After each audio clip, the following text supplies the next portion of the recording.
One of my favorite congregations in the New Testament is the church in Syrian Antioch. It was a healthy church. It's described in Acts 11, 13, and 15. Now, we don't really know what size church it was, how big it was, but it was probably small, I'm sure, by megachurch standards today. Probably much smaller than we are. We don't know, but we do know how big its vision was. The Spirit gave them a missional vision to share Christ throughout the entire Mediterranean world. We do know how broadly vibrant their ministry was. This was the first church to actively minister to Gentiles. And we do know that they had excellent leadership. They developed both Barnabas and Saul, Saul, who was later called Paul, after Antioch, as the leaders they were. And then they sent them off because the rest of the world needed them more than Antioch did. What a church.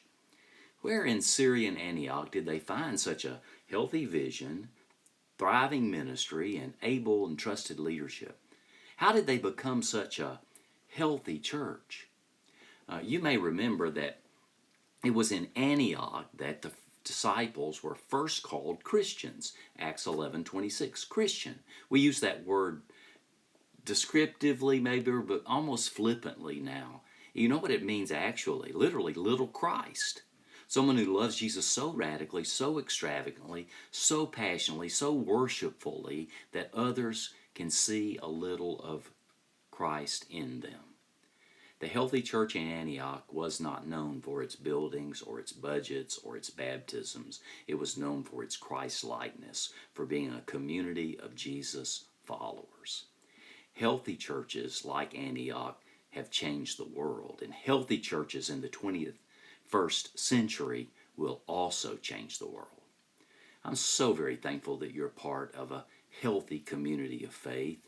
First Baptist Church has a long and rich history. But this I know about health in general. It's adaptive work. In other words, it's ongoing. It's never finished.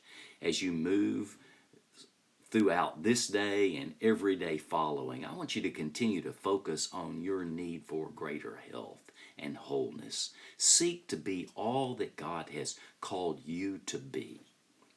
These are important days for us as a church. Together we're praying for God's leadership in the search for our next pastor.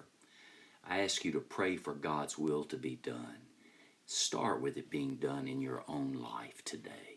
So until we meet again, stay safe, stay well, and stay connected to God and to one another as long as you can and as best as you are able. Blessings.